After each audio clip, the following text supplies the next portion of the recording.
एक भूखे कौआ की 4 ज्ञानवर्धक बातें।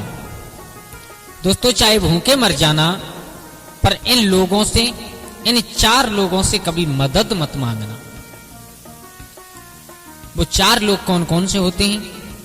चाहे कितनी भी मुसीबत आ जाए, चाहे भूखे मर जाएं, लेकिन कभी भी इन 4 लोगों से मदद नहीं लेनी चाहिए।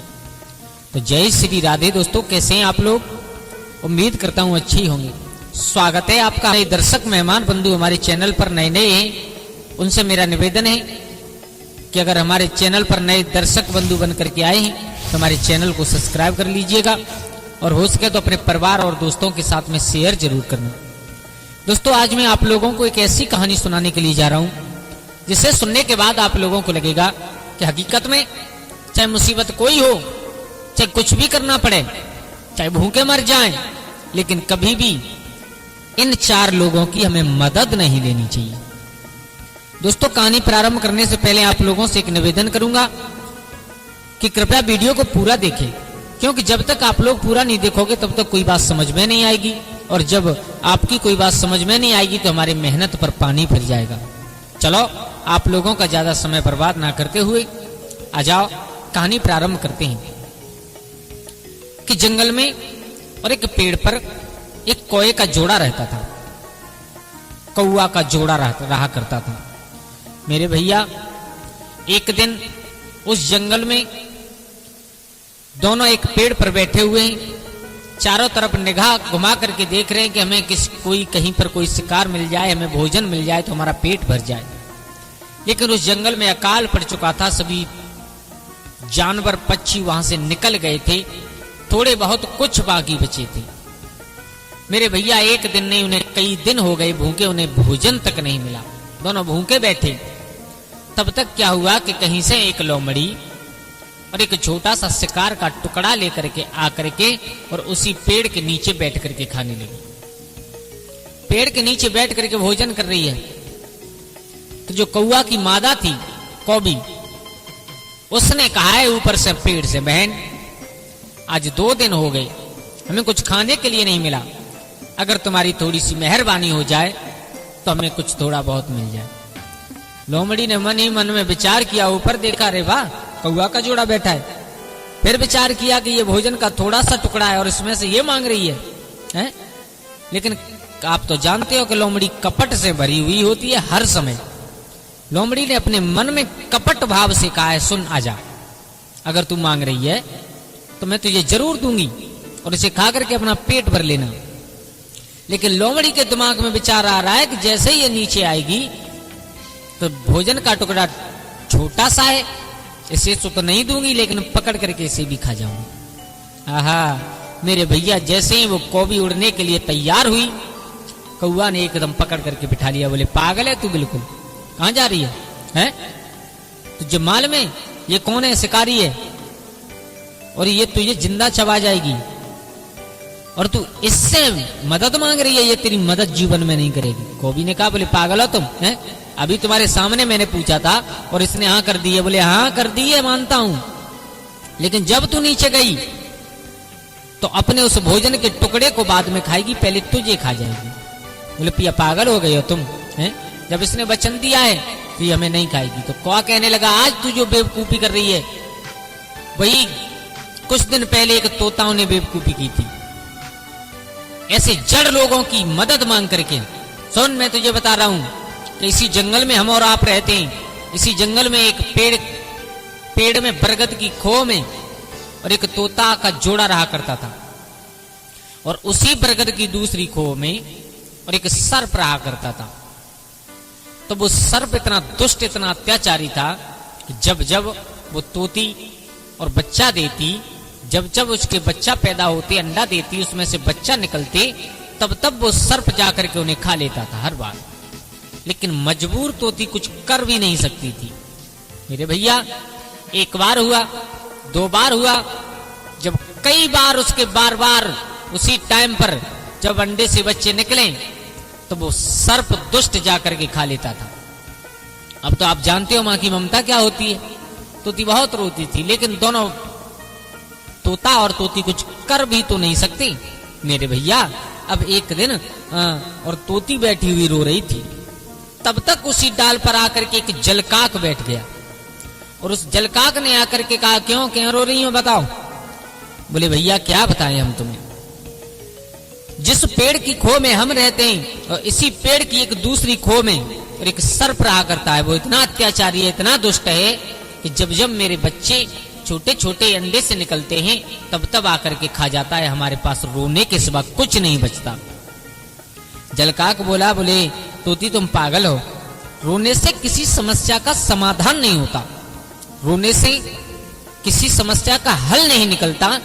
समस्या का हल निकालने के लिए हमें अपने दिमाग पर जोर लगाना चाहिए। अगर शरीर में सामर्थ्य है तो उससे लड़ना चाहिए, अन्यथा अपने दिमाग पर जोर लगाओ। बोले कैसे? बोले अगर इस सर्प को यहाँ से निकाल करके भगा दिया जाए तो कैसा रहेगा? बोले बहुत अच्छा रहेगा, बहुत अच्छा रहेगा। तो बोले आप हमारे साथ चलिए। बोले कहाँ? बोले हम तुम्हें एक झील पर लेकर के चलते हैं और वहां से छोटी छोटी मछलियों को पकड़ करके मेरे साथ लाना। तोती ने कहा हम तो ये मछली खाते नहीं है। बोले तुम्हें खाने नहीं है, केवल मेरे साथ लेकर के आना। बोले ठीक है मेरे भैया।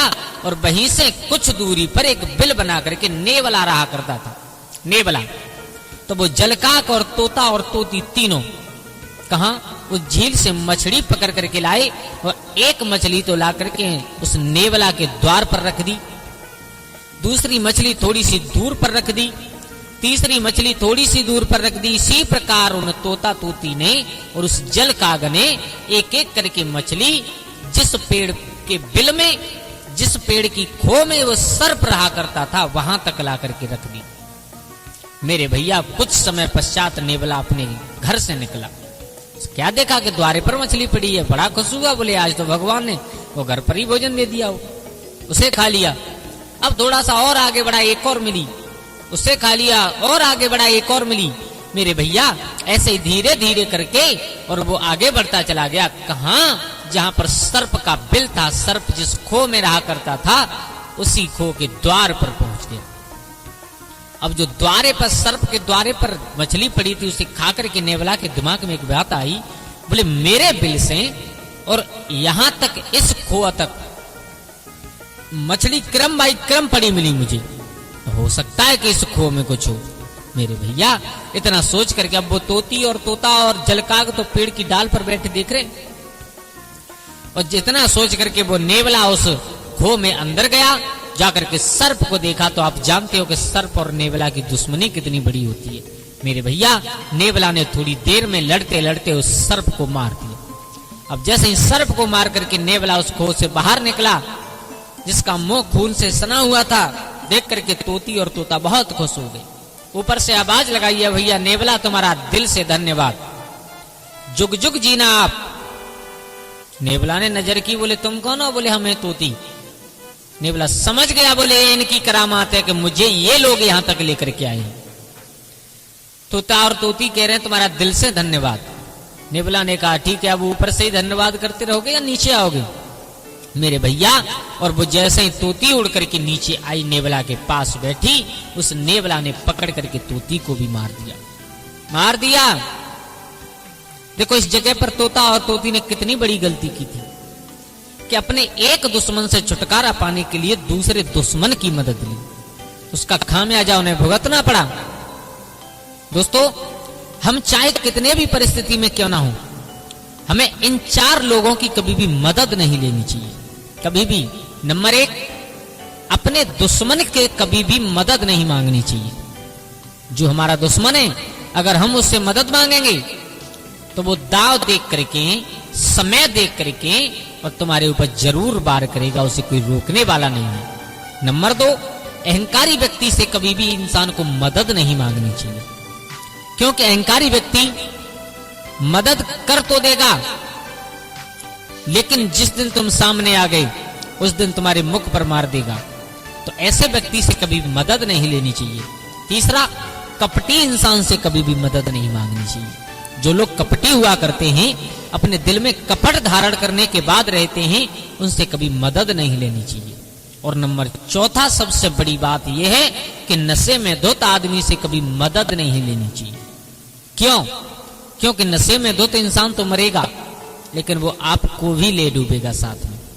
अगर कोई नशे में धुत बाइक पर चला आ रहा है, आप पैदल आ रहे हो और आपने उससे मदद मांग ली कि भैया थोड़ी दूर तक हमें छोड़ दो, वो नशे में अगर लेके खाई की तरफ चला गया तो क्या होगा आप सब लोग अच्छी तरीका से जानते हो। तो दोस्तों, इस कहानी से केवल हमें यही सीखने के लिए मिलता है कि अपने दुश्मन से कभी मदद नहीं लेनी चाहिए, अहंकारी व्यक्ति से कभी मदद नहीं मांगनी चाहिए, और कपटी इंसान से कभी मदद नहीं लेनी चाहिए, और नशे में धुत इंसान से कभी भी मदद नहीं मांगनी चाहिए। वो कौआ समझा रहा है कौवी, जो तुम आज गलती करने के लिए जा रही हो, उस दिन वो उन तोताओं के जोड़ा ने गलती की थी तो उसका खामियाजा उसे भुगतना पड़ा। ये मेरा वचन है कि अगर तुम इस लोमड़ी से मदद के लिए जाओगी और इस लोमड़ी से मदद मांगोगी तो ये अपना भोजन बाद में खाएगी, पहले तुम्हें पकड़ करके खा जाएगी। तो दोस्तों, कैसी लगी आप लोगों को हमारी ये कहानी? अगर अच्छी लगी हो तो प्लीज हमारे चैनल को सब्सक्राइब कर लें और हो सके तो अपने परिवार और दोस्तों के साथ में शेयर जरूर करना।